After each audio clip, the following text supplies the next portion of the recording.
prior to FFL, selling supplements or whatever you were doing, what was your best year? It was in 2017. I made the most amount of money. I made about 42 to 45 grand. Started with us selling full-time 18? March of 2018 is when I really decided to take off. What'd you sell that year? 189, and that was part-time hours. So next year, we went to the second convention. My production doubled in 2019. 23, I did 733, 24, 730. I'm on the verge of hitting $1 million this year. All because I took control of what I can control, attitude and activity. That's all you can It's all you control, and I took advantage of that.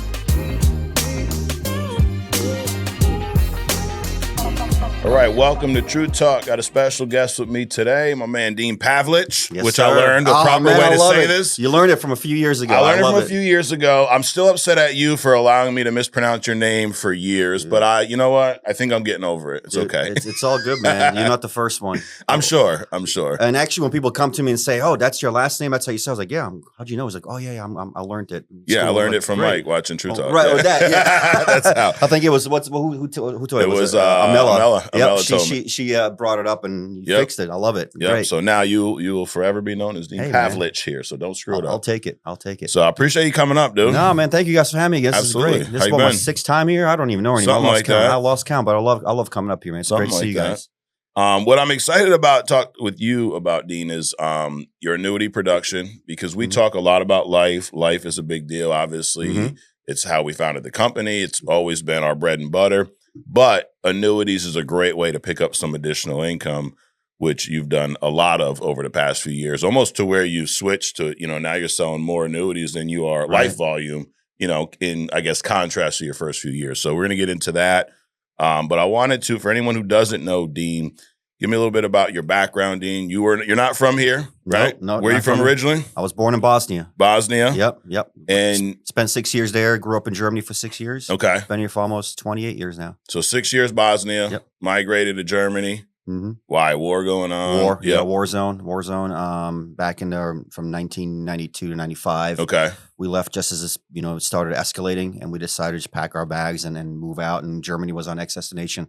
Got it. And then eventually we couldn't stay there, so strict regulations back then in the 90s. Yeah. A lot of immigrants migrating in Germany, and especially a lot of people who were refugees. They just didn't have the capacity to withhold everybody, so they said you got to get out. Our choices were either the U.S., Canada, Australia, or go back home. Okay. Well, in order to go anywhere else, you got to have a sponsorship. Thankfully, on my dad's side of the family, they already established some life here, I think from 1996 and 97. Okay, so your dad had family here. Yeah, so that helped out huge. So what we did was we basically had a sponsorship through them. They signed for us. So in order to come here legally, which is crazy, it's a crazy topic, so you have to show, the person that's willing to bring you in has to show stability with housing and income. And you have to go through a certain process with the American consulate. Oh, yeah. Yeah. And then it's a lot. It's a lot. So my mom and dad went through like a series of interviews in Germany for about, I think, approximately just shy of a year to see like why you want to come here, what's the reason, blah, blah, blah. And essentially they gave us the green light, said you guys are, on board. You guys can come to the US. Got like a temporary entry level visa, lived off there for a few months, and we got like our permanent citizen status, basically through like a green card, and then whole thing. We have to get sworn in. You have to actually study for like the U.S. history to get the licensing, or not the licensing, the citizenship to get sworn in front of a federal judge, and everything's good to go. So I've been here for 28 years now, man. Wow. Yeah. So Bosnia, 6 years. How long were you in Germany for? 6, just shy of 6. Just shy of 6. Yep. What was life like then? Man, being as a child growing up, number one, you're fleeing a country where things are being torn out. Like imagine being 4 or 5 years old and you hear gunshots. You don't know if they're coming at you or if there's a war going outside and right in front of your house. And that's all you know. That's all I remember from back then. Yeah. But everything beyond that point, when we moved to Germany, Mike, I remember everything. Like to me, that's my hometown, home place. Okay. I remember you identify with Germany, right? Yeah. So we still go like once or twice a year. We like to visit there. It's like a little getaway vacation spot for us now. But it's just a different lifestyle over there in Europe. Everything's calmer. It's not as hectic. It's not like rush, do this. You go out and you see people at like 5, 6 o'clock, everything's packed because they don't go home after work. They go out and relax, have a few drinks, dinner, coffee, whatever, and then they go home. And most people live within like a smaller environment. They don't live in like these gigantic villas and houses. They live in enough to so you can eat and sleep and go to work and enjoy life. Yeah. It's a completely different lifestyle pace. And I always remember that because everything nowadays over there to this day, for most part, people still spend time outdoors. Yes, there's, technology, cell phones, social media, but it's still people appreciate what they have. Yeah, yeah. It's cool to see that because here we're so fast paced. Oh, yeah. Nonstop. And we have to because that's just how the economy is here. Exactly. We 100%. have to. Did you speak German? I did. Yeah. You learned that there? Yes. Yeah. I didn't know a single word when I moved over there, but being at a young age was my advantage. And I was able to just talk to the kids and just kind of listen and communicate.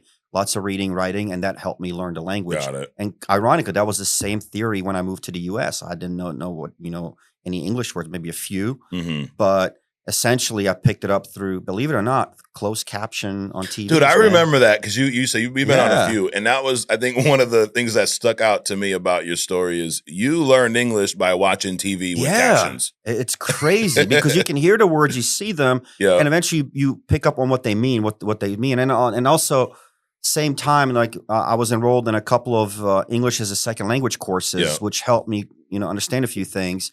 And over time, you just pick it up. Nowadays, when you look at, my mom and dad still have an accent. Okay. And they speak pretty good English, but they still have an accent and their grammar's not perfect. And I guess when you're old and you try to learn language, it's a lot harder. Harder to teach an old dog new tricks. It is. Yeah. For us, when we were younger, it was simple. You just get thrown in the environment, you go figure it out and you learn it, just like how insurance works. Do you have siblings? I don't. I'm the only child. Yeah. So it was you, your mom and dad. That's it. On this journey. You come here to the U.S. Where did you move? We moved to Charlottesville, Virginia. Okay. And I've been there for 20 years. Got it. And then shortly after that, I moved into Richmond, Virginia, met my now fiance. And we've been there. We spent a little bit of time in Florida. I moved in Florida for like a year and a half. Then we moved to North Carolina. And then we decided to go back to Virginia. Oh, you're back in Virginia now? Yeah. Was the last time I think you were in Florida still. Possibly. No, I was in Virginia, but the time before that I was actually in Florida. In Florida, okay. So yeah. Got it. So we moved back to Virginia. It's been 3 years now. Yeah. It's home for us mainly because, family, friends are there. Just easier. When we lived in Florida, it was a little too hectic for us. North Carolina, it was close to home, but it wasn't home. Yeah. So it's like, you know what? Let's just go back to our roots. Got it. So back where you started. Yep. Your background before you got into life insurance. Well, I know you were involved in some supplements, selling. Like, give me kind of a snapshot of the things you did. Basically doing what we do now, just except it was all cold calling, cold sales, and visiting a bunch of random retail stores, try to introduce a product line. The problem with that was it's a very competitive industry, Mike. I mean, everybody out there that's in the fitness industry has something on their shelf that they want to sell: pre-workout, amino acids, protein powder, supplement pills, whatever. Right. That was a hard experience. But I traveled a little bit all over the country, from East Coast to West Coast, up and down the East Coast side, to really like knock on doors and introduce the product line. And then eventually my biggest advantage was consumer direct sales. Like how people reach out to me social media. I'll give them discount deals. I would sell while I was working my other full-time job. What were you doing there? So I was working at State Farm Insurance. Okay. I was the guy that was responsible to give you a check when you totaled your vehicle. Got so it. I was in a total loss. So I did that while I did the supplement. So were you licensed? No, we didn't. We didn't need a license for that. No, we were just in customer service processing. That's why it only paid $25,000 a year. So I did that as a full-time gig back in 2014 through 16. Okay. While I was doing the supplement thing on the side, and then eventually I did the supplement business full-time. I left the State Farm job, and then from 2016 to 2018, I went full-time into the supplement industry. Okay. And that's what I was doing at that point. So selling supplements, I hear it and I go, dude, aren't there only like a handful of different stuff? Like at the end of the day, it's branding, man. It's branding. It's all it is. It's the same shit through all, like I got my protein, this one, you got whey protein, you got a meat, whatever. But at the end of the day, dude, there's maybe half a dozen different there's a lot of companies. There's some companies out there that will spike their ingredients to make the labels look good, even though they're underdosed or have other things in it shouldn't have in there. Right. So there's only a few hand select companies now that actually third party test their ingredients to say, hey, this is more quality. We have the proof. We have scientific data. This is why you should go with our brand versus this brand. There is some differences, but again, theoretically, it's all the same stuff. You're just selling the company. You're just selling a brand. How well are you willing to brand yourself, and who's going to be the face of your company? Who is the big meathead or chick on the front cover of your social media page that's going to drive the most amount of volume, essentially? Right. Dude, I remember I used to get those samples. I think it was Muscle and Fitness. Yes, I remember those. Dude, 1 month I got this pre-workout. It was called Animal something. Yep. Dude, I was off the wall. Like, this shit is awesome. Yeah. And then it got banned like the next week. Oh, yeah. So ironically, I toured some of these warehouses and manufacturers somewhere right down the road in Long Island. And man, they used to spike a lot of stuff. Yeah. And that's why a lot of them got shut down. People got indicted. They fled the country. The owners fled. People stealing. It's a mess. Right. It's a mess. But since then, it had to be a lot more regulated and cleaned up. So. Well, if you can find any of that one, just for research purposes, Dean, just ask you for a friend. Yeah, I just want to check it out, dude. That's all. No, they don't. Good luck on that one. There's some strong stuff out there, but nothing like back. Dude, that was like it was like some liquid crack. Dude. It was off the walls. It was great. It was a great couple workouts, and then it's gone, and they're like, it's banned. I'm like, no shit. I'm sure it's banned. Now you're sore. So doing all that, it's a lot of work, right? It's a grind. You said you're cold calling nonstop. You're doing stuff on social media, but it's all on you. It's all on me. That's it. There was no leads. No leads. Nope. Now you're in great shape. Were you back then? I was actually twice as better shape than I am now. But so you're selling yourself. I was selling myself. I did promote myself a ton. I was in a gym 6 days a week. Yeah. I was in there like I really felt like if I'm going to work for a company that is specializing in nutrition, sports nutrition, and putting on size and mass and whatever, I got to play the part as well. I got to look the part, not just like be just some random person that no one sees. That helped me a lot.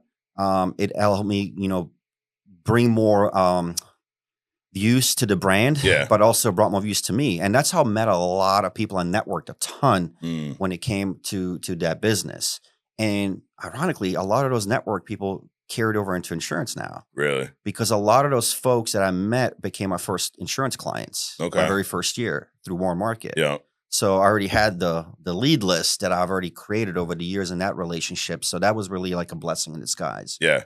Now for you, that was your lifestyle. Like, did you get into bodybuilding before selling supplements? I did. Yeah. So I wanted to, that's a quick story, Mike. In 2013, I got laid off. I used to work as a service advisor at Ford. Okay. So I did that for a short while. They laid a bunch of us off come New Year in 2014.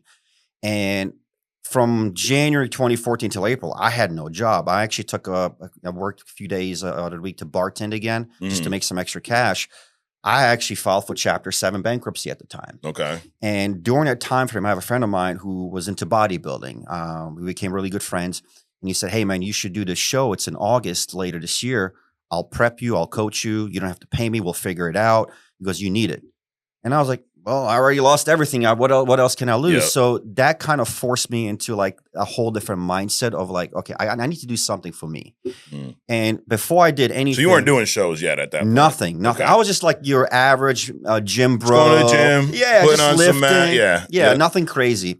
And throughout the whole process, there was a local show that came into my area. I was like, let me check out what this bodybuilding thing is all about. Yeah. And I got hooked. I saw these guys like, yeah, I want to do that. I really want to do that. So you went to a show. I went to a show to see it, but firsthand before I did anything. I was like, this is pretty cool. Yeah. And I saw people all like together, and crazy enough, I met my fiance at one of those shows. Okay. She's a professional IFBB pro in the league. Yeah. And the second show I went to spectate, she was one of the guest posers. Mm-hmm. And then I kind of connected with her and a bunch of other people, and I networked.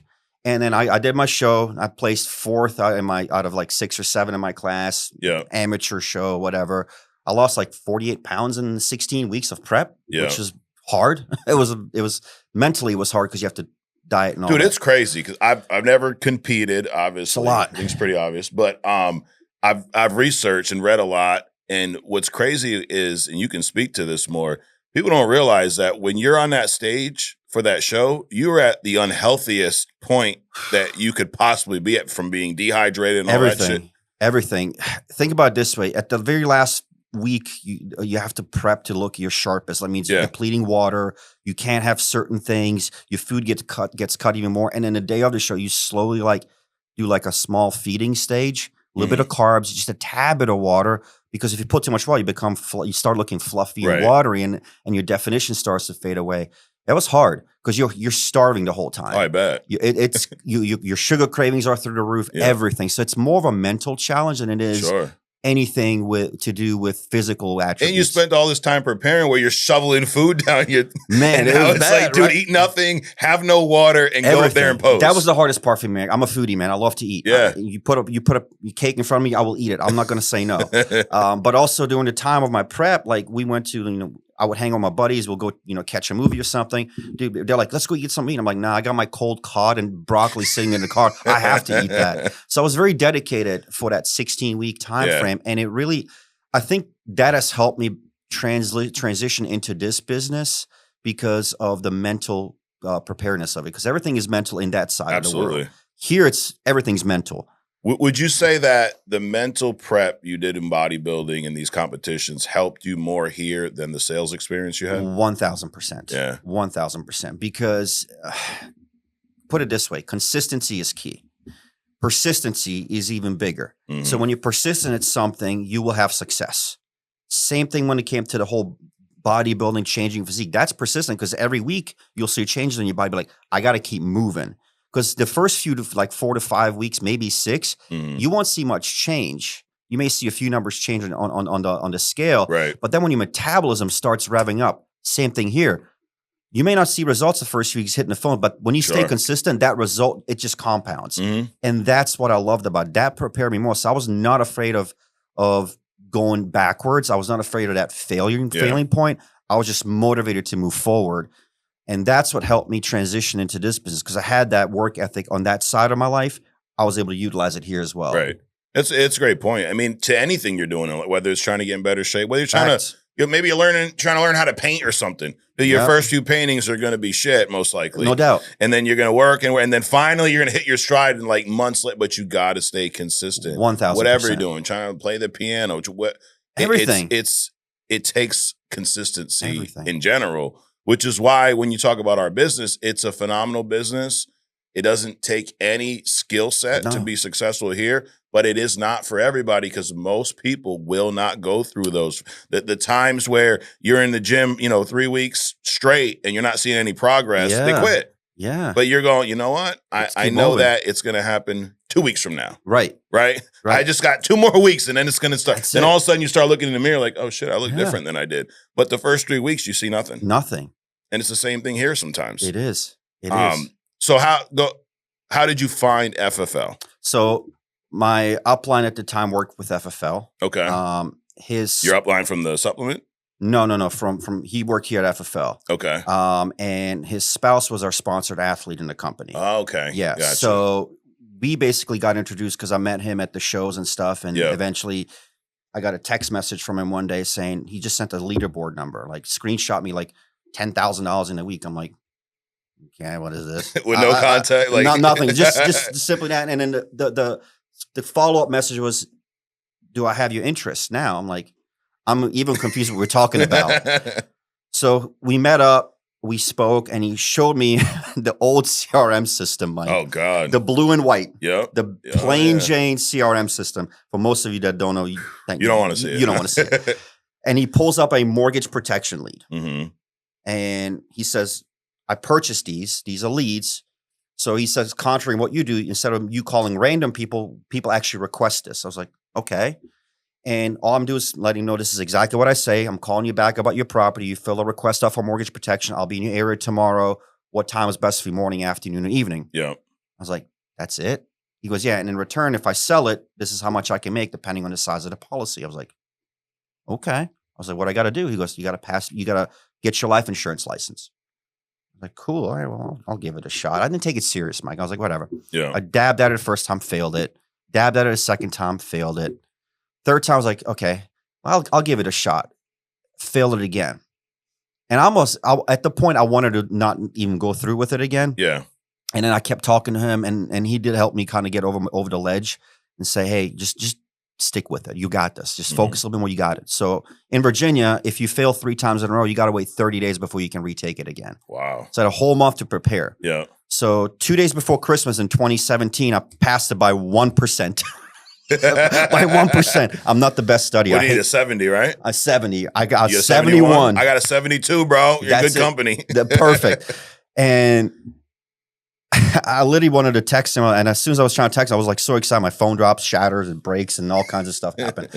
So I got my license and right before Christmas, everything was approved. And then I got appointed contracted January 1st. Yeah. And then I sat on the opportunity for about 2 months, not even 2 months, about a month I sat on it. And that's when National Conference in Dallas, Texas was coming about. Yeah. And he had messaged me, says, you need to be here. You can't afford not to go. I was like, man, I got $400 to my name. I can't go. He's like, sell a policy on your fiance or your girlfriend at the time and use the money to go to Dallas. So at this point, you still hadn't even sold one policy? Nothing. You're appointed. I'm appointed. I had my carriers. I had my top 4 carriers at the Americo, Mutual, who else? Global Atlantic, and Athene. Okay. That's all we had back then. You weren't dialing. You weren't selling. Nothing. You just had the license. I tried to dial, but then I got chewed up on the phone and I got cursed at. I was like, this sucks. I don't want to do this. Because it was easier. Because at that time, for me, Mike, I was like, I can easily pick up the phone, talk to a supplement owner, be like, hey, this is what we have. I would love to talk to you. We'll send you some samples. It's comfortable. More comfortable. Yeah, exactly. Comfort zone. Yep. And he told me, sell a policy on your girlfriend, use the money, and go to Dallas. I was like, okay. So I sold a policy on her. Yeah. In 48 hours, I got paid like just shy of $1,000. I was like, this is not a scam. This works. I was like, okay. So my confidence like started believing into it. Like I was like, okay, this is working. Okay, yeah. Let's see where it goes. Booked my flight, and he said, don't worry about the hotel. I have a new agent. You guys can split the room, figure it out. That way you don't have to spend too much money. I was like, cool. So I'm landing in Dallas, and then before I landed in Dallas, Mike, I still kept looking at that bank account. Now, I got my money. I purchased my flight and all that. And I still have $400 on my name. Mm-hmm. And I'm walking down. So you've been to Atlanta airport. It's a pretty big airport. And they have Atlanta, it sucks. Yeah, it's huge. Yeah. So I didn't realize that I was walking past the trains to the next terminal. Mm-hmm. I didn't realize there were trains. I was nervous because my head was buried in my phone looking at my bank account. And I was sweating because of like frustration and anxiety. And I called my girlfriend. I was like, I can't do this. I can't go to Dallas. I need to take like $100 right now, rent a car, and I'm driving 8 hours back to Virginia. I just can't do this. And she goes, just go. You're already halfway there. I've been to a lot of these like meetings. They're powerful. Just go. I was like, let me call my dad. Because my dad always got him. He's been a business owner and everything. He goes, just go. You'll be great at it. You're already there. Like, why stop? I was like, okay. So I go. I showed up on you guys started Wednesday. Mm-hmm. No, Thursday. I showed up Friday. Then, yeah. I showed up Friday and I was there Friday, Saturday. So I didn't know what time to show up at the event. I was there at 7 a.m. Nobody's there. I was like, I've been scammed. There's no event. I've been scammed. Right. There's nothing here. And then I waited around and a few people showed up and I kind of started like shadowing people and I listened to people dial on the phone because I already tried the phone. I got cursed at. And I listened to, I think Chantel that worked with us. I think she's still with us. Yeah. And she was dialing and she was like, no, Bob, you fill this out. I'm coming to your house. It's like, damn, is that how you talk? She goes, yeah, they fill it out. I was like, okay. So then I started analyzing. I was like, the mindset you have to have and persistency will lead you to the success. Then I heard Frankie Euphemia dial. Then I heard other people dial. Damn, this is intense. Yeah. But I was like, if this is what it takes, I'm willing to learn it. So I stuck around like the first event and then through Saturday, and I saw everybody getting on stage, getting awards. I think you guys came out with Star Wars masks at the time, bringing out the cash bonuses. And I was like, cash bonuses. I was like, this is crazy. So the group I was with at the time, they had their little own award ceremony. And this is what changed my view, Mike, about the whole company. They were giving out award bonuses and awards and stuff like that. And here I am. I had a shirt on. I can send you guys a picture if you guys want to put it up. I have a shirt on. I bought at Kohl's, an oversized shirt because I couldn't get anything that fit me. A vest and some dress pants that I bought at Kohl's, maybe $200 in total. I returned those clothes as soon as I came back because I needed my money back. That's how sad it was back in the day. But I looked at everybody getting awards. A couple people got $1,000 bonus, $5,000. It's all cash, and I have $400 in my bank account, and I took my hands, I put them in my pocket, and I tucked my head down, and I told myself, I never, ever, ever want to be in this position ever again. If these people can do it, there's no way I can't. Right. And that was a pivoting moment for me. And then the award ceremony and everybody else, I saw, Hall of Fame producers. I'm like, okay. And I asked my plan, I was like, what did you make this year? He goes, about 300. I was like, damn, that's pretty good. No, it's not enough. I was like, are you crazy? For me, 300,000 at that time would have been a lot. He goes, I know, but you'll see it when you start doing it. And I was like, okay. And then he gave me, because back then you couldn't get leads, as you know. It was hard. Everything was locked out. It was all mortgage protection. Everything was locked out. Yep. He gave me a stack of like 100, 120 unprocessed leads, mortgage protection. And I told him, I was like, those leads you gave me, I'm worth the living shit out of them. 2 weeks later, I quit my other job. I went to work. My first week in the field, Mike, I made $3,600 in my bank account. It took me a month to make $2,800. I never looked back after that. I was like, let's go. And then I was like, screw these leads. I'm not going to call. I'm going to door knock every single lead I have. So I plotted her out daily. I left at 8 in the morning, came back 9 o'clock at night. I was out all day long in the field. My first quarter, or my first 3 months, because I technically started in March. Yeah. My first 3 months in the business, I submitted almost $100,000 just by telling everybody what we did, that I do life insurance. My warm market needed coverage. The leads started working. Yeah, what percentage of that do you think was warm market? I would say about 50%. 50 to 60% was warm market because I believed in what we had. Right. I believed in the life insurance product we had because I never had life insurance. But what changed my perspective, Mike, was one of the leads I had in my hand. Crazy story. I've been trying to call him for weeks. And I was like, let me just door knock it. I went and door knocked. The guy answers. He's in tears. You okay? He's like, what's wrong? He goes, my wife just died. Right on those steps. She fell down those. It was a pretty long staircase. Right on those stairs a few weeks ago. I was like, man. I dropped everything. I was like, just give me a hug. Gave him a hug. I didn't even know the guy. Yeah. And we talked. And I was like, hey, look, the reason I'm here is because he goes, yeah, I know. She filled that out. That was the moment that made me realize what it is that we do as a company. And if I want to be a part of it, I need to care more about the names on the list instead of me. Right. And to me, that everything changed. Yeah. And when I did that, I became very intentional about telling more and more people about what it is that we do. And then thankfully, man, most of these people that I've helped in my warmer are still my client list to this day, like 6, 7, 8 years later. Yeah. Which is phenomenal.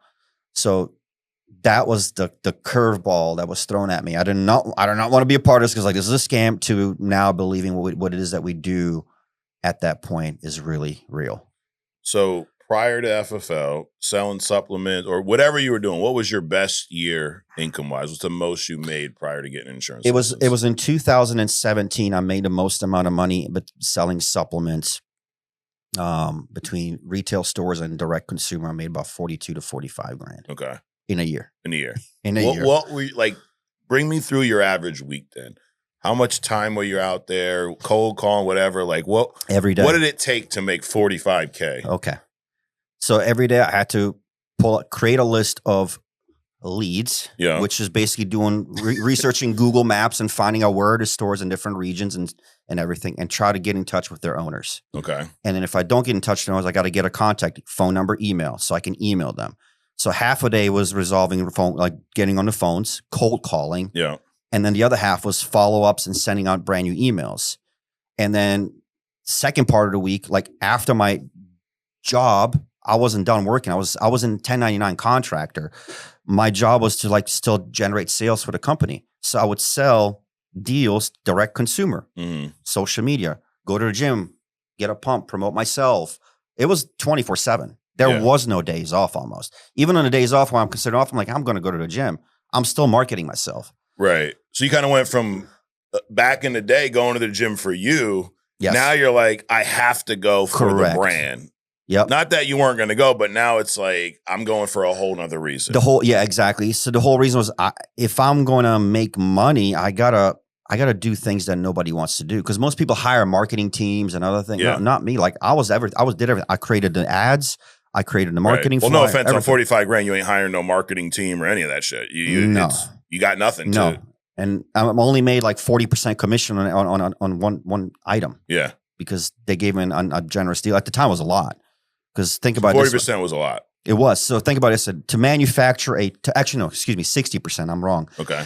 To get one tub made, depending on how many units you buy, it costs you maybe $20. Okay. Maybe $15 on a lower end budget. $15 to generate a tub, label, powder, everything. So we're talking tub of protein. You sell it for $40. Okay. you're profiting whatever, and then you keep 60% of the sales. The rest goes to the company. So 60% of the profit. Correct. Because most of these companies, what they do, they you're making like 10, 12 bucks. They're making 12, but what they're doing, they're buying like thousands of units. And they're getting credit on those units, meaning they don't have to pay the manufacturer back until they sell the units. Got it. That's how a lot of these businesses operate. Yeah. So for them, they almost have free inventory. Exactly. You sell it. Exactly. They're making 20 bucks. You're making 10. Actually, they're making more than that shit because they're probably making 30 something. 30 months. Exactly. You're making maybe 10. Exactly. Give or take. And how hard was it to sell one bucket of protein? It wasn't too bad to do it for myself directly, direct consumer, because I marketed myself and I used the product. And generally the product was really good. There was nothing wrong with it. The toughest part was the retail stores because they're carrying name brands all over. And like, how are you guys going to compete with these guys? Right. You got ON, you got Synthesis, you got all this stuff on the shelf. And you're like, hey, I got Tommy's protein here. You're and like, the problem with a lot of those companies is they sell wholesale prices way less. Right. So they're able to buy more units and stock it on the shelf versus a mom and pop brand. So you're trying to sell them a product nobody knows Correct. At a higher price point than what they're selling the brand name stuff. And that was the hard part. So we were very well known in the region where we're at because we attended all the local bodybuilding events. We gave away stuff. I gave away lots of free samples. People got hooked. Yeah. And it worked for the area we were in. But nationally, that was the hard part. Hard to scale. And then some of the markets we had were international, like down in the South Americas, and Australia is a tough market to get in because they're very restricted on ingredients. Yep. So it's hard. And for me, every day was like, okay, how can I generate more consumer brand, but also how can I make money? Because I got to earn my 45 grand a year to do that. And then eventually it became less. Yeah. Because it just started phasing out. It wasn't long term. Got it. So started with us selling full-time 18, right? Correct. March of 2018 is when I really decided to take off. What'd you sell that year? 189, and that was part-time hours. Got it. Yeah, just messing around with it. Just trying to figure out what the business was all about. Yeah. And for me, it was like, okay, if I can sell 2 policies a week, my bills are paid. Yeah. That's how I looked at it. But even at that amount, 189, you're making more here than you were. Oh, 1,000%. Yeah. What'd you do the next year? So next year, we went to the second convention. Yep. And then more people did more. I was like, I need to talk to these top producers. I don't need to talk to people here. I need to talk to people up here. What are they doing? So I started asking questions. Hey, what are you doing? Buying more leads. What do you work? 6-7 days a week. Got it. And I was like, I need to do that. So my second year was like 325. Okay. So I doubled almost. And you're doing more, I mean, than the people that brought you in. Like the guy brought you in wasn't selling. No. He had a team, whatever. But it's a great point because some people get stuck in this headspace of, well, the guy who brought me in is not a good leader. Right. This team I'm with, they're not doing much. So that's why I'm not doing much. Right. You can reach out to anybody in this company. Oh, well, that's what I did. I went to every event that I could be a part of because I wanted to learn and absorb the knowledge from everybody. The whole mentality is like, well, my upline's not doing this. Who cares? He's not your boss. She's not your boss. Right. If you don't take control of your own business, you're never going to make it long-term. You may make it short-term, maybe a couple of years. What happens after that? Because you're so dependent. Right. You got to get out of the whole dependent scene. And I did not get along with the person when I worked with. There was a lot of like, I wanted to choke him out. Right. But at the end of the day, I was like, you know what? If I just focus on me, I'm good. And thankfully I did. So my production doubled in 2019. Okay. And then so 3 and change in 2019. 3 change. My third year I hit Hall of Fame 428. Yep. And then my fourth year, that's when I was building a lot. So I had a pretty good size agency. I needed like 255, I think, or something like that. I can't remember. Oh yeah, 21. And then 22, you were back 450 and 450 change. And some change. 23, I did 733, 24, 730. I'm on the verge of hitting $1 million this year. Yeah. And all because I took control of what I can control. And Sean Mike talked about all the time. Attitude and activity. That's all you can control. That's all you control. And I took advantage of that. Yeah. Now in 23, you hit personal Hall of Fame, 511 in pure life, and then 2.2 million in annuities. Yes. When did you switch up and start incorporating annuities? Was it that year? No, I actually started using annuities my very first year. Okay. I was exposed to what annuities and IULs were back in 2018. We had that product, but it wasn't as huge as it is now. Okay. Especially the IUL. What'd you do in 23 then? I mean, 2.2 million is a lot of annuities. Just by asking questions. Yeah. All I did was ask what other people had as assets to leave. Like, hey, Mike, if you died yesterday, what's your family entitled to financially today? What else do you have outside of a life insurance policy or possible life insurance that we're looking to get? Yeah. Do you have any savings? Do you have any investments? You have any 401k, old retirement accounts, TSP? What do you have that will go to them? And people tell you.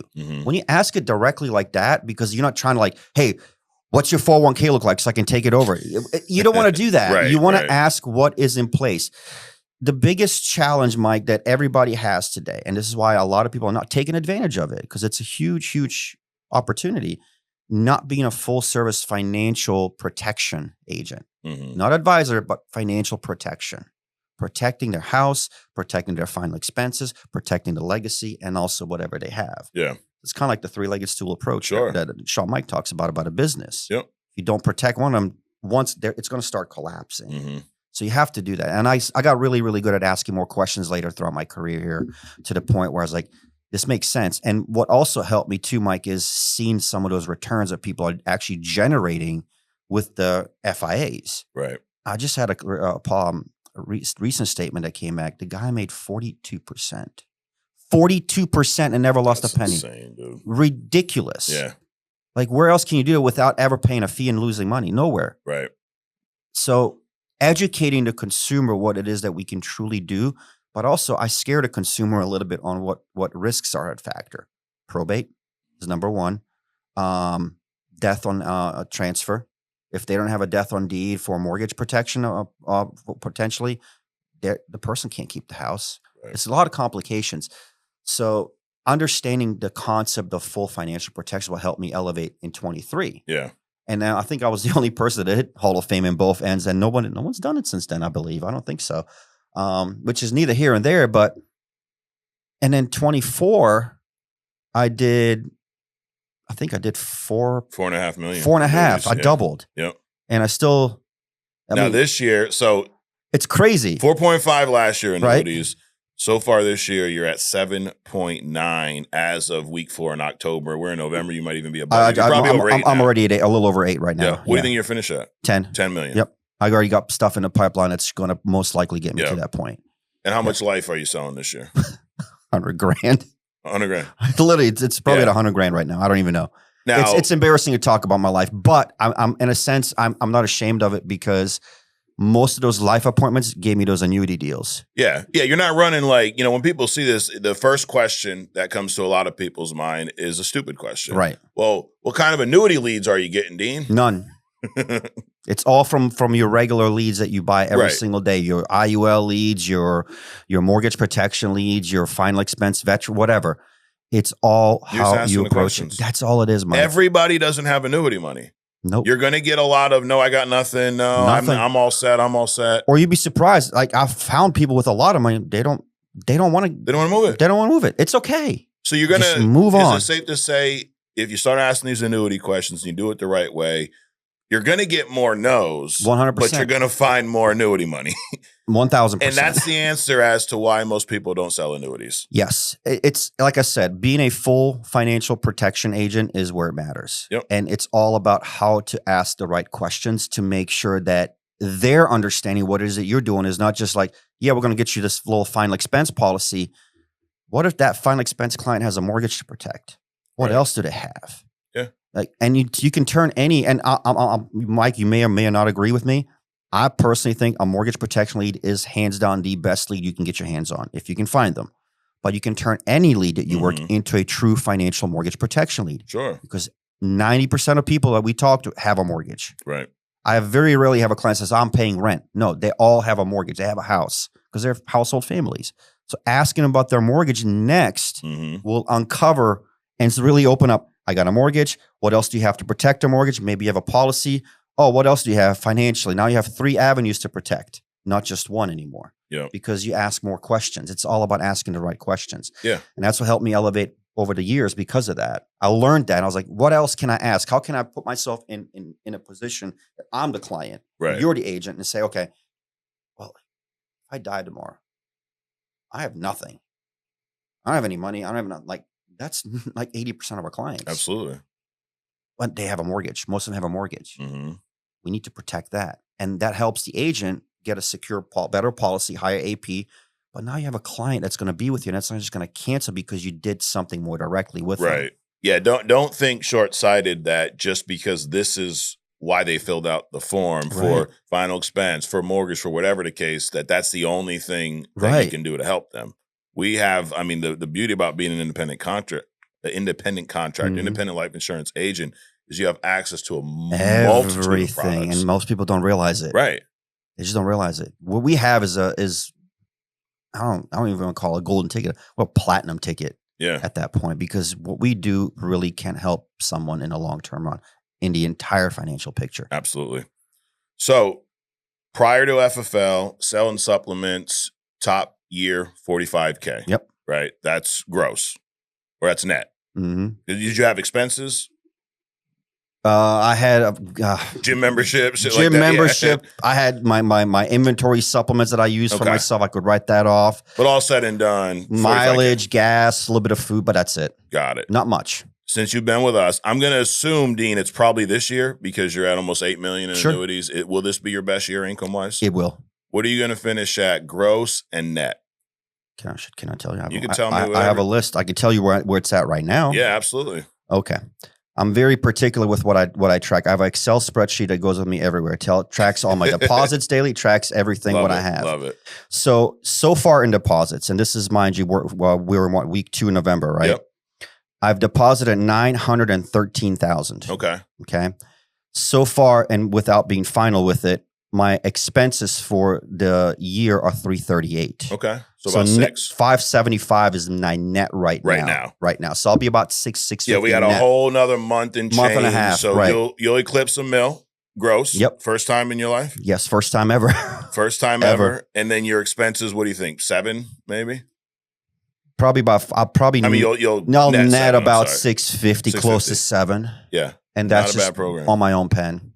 Right. Because a lot of these companies nowadays, I mean, with the bonus programs they offer, I mean, it's crazy. Yeah. It's crazy what they're giving away. Now, from a workload, what is it the same as you were putting in when you made that $45K? Is it less? My workload has not changed. I still invest a lot in lead. My lead investment a week is about $4,200 a week. Okay. Which is a lot. Yeah. But I need that. In other words, if I don't have the capacity to talk to people, I would have never discovered a lot of annuity money. Right. One of my leads that I bought in the beginning of this year, mortgage protection. It was in person. The lady lived 10 minutes from me, and she didn't need mortgage. She goes, I don't need it. I have enough money. I was like, what do you have? She pulls out a portfolio of $3 million in a brokerage account that she's losing money on. I rolled $2.4 million of that because that now is her mortgage protection, because she doesn't need to pay $400 or $500 a month for premium because she has the money. And a lot of these cases have been like that this year, which has been great. And then the insurance side, whatever. But I have to buy leads in order for me to discover this. Absolutely. If I don't, I would have been probably at $3 million this year in annuities. And most of the $3 million would have been from helping other agents. Yeah. I remember it was a different company years ago. We were at some training and somebody asked the annuity trainer, hey, what's the best annuity lead? And the guy goes, the leads that you're buying right now. Yeah. Well, how do you know all of them? Mortgage protection, final expense, whatever. Though there's no annuity lead. Because here's the thing, and we're going to talk about this on the next level. We're going to get into how you're finding these, the right questions and that. But at the end of the day, the client, if they knew they needed an annuity, they would already have one. They would have one. So if there's no form you send out, hey, are you interested in an annuity? A lot of times, I'm sure when you bring it up, they don't even know what you're talking about. Or they're scared of it. Or they're scared. They've heard the horror stories. They're the horror stars of a variable Susie Orman annuity. Back in the day. Yeah. And nobody buys an annuity. Like, shut up, lady. And I always tell them, like, this is not your grandma's annuity. This is something complete. This is like something different that's pretty much injected with steroids that's going to help your money grow without any risk to you. And when I educate them, and nowadays, Mike, being in the business for 8 years, having credibility with actual statements and returns, that is my advantage now. Yeah. That's another reason why I was able to elevate my sales this year on the annuity side, because I can show it. Here's what people have been making. Right. This can be you. Now, I can't guarantee it, but it can be you. Right. Now, here's what I like to do. And I also I'm not greedy, Mike. I don't like to take everything. If someone has $300,000, that's all they have. And let's say if they're 65 years of age, I'm going to diversify 65% of that into an annuity. Because why? I need you to have liquid. Number one, Bob, you need to have liquid on you. Sure. You do not want to confine everything in one spot. Second, if you protect 65%, which is age 65, which is what your age is, you're able to protect us. So now you can sleep soundly. So by the time when you do pull it for retirement, guess what? You can depend on it. It's never going to go away. Right. So being smart with that too, not being greedy, not also getting overly excited or just because someone says, I have $3 million. None of that matters until they sign it. Yeah. None of it matters. Love it. Well, we're going to continue that on the next level. Before we wrap up today, I want to shout out our agent of the week, Dean. This agent was number 5 last month in overall production for October. Listen to this. He's number 5 with 122,000 in IP for the month, bro. For the month. How much you say you sold your first year? 189. 189 for the 1 year. And you were making money. 122. 122 in a month, and he's only number 5. Who's number 1? Yeah, I can only imagine. So here, this is crazy.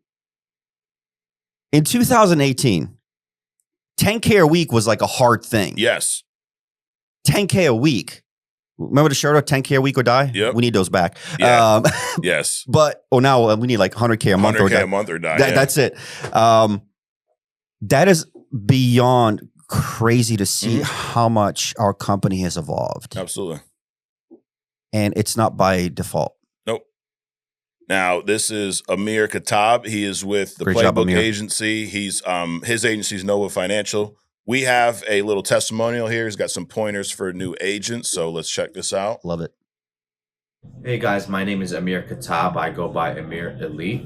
I've been in this business for about 8 months now. And the most I have written on my own pen in a single month is about $130,000. And what I'll tell most brand new agents who are looking to be successful in this business is a mentality. Mentality is a big thing for me. Like we always say here in the office, elite mindset, elite results. Coming into this business, you have to have crazy mentality. You have to make sure you know how to focus, make sure how to control your mentality. And one thing I tell everybody to do when they join this business is to not focus on the money. Your first month, your second month, your third month, you don't want to focus on the money.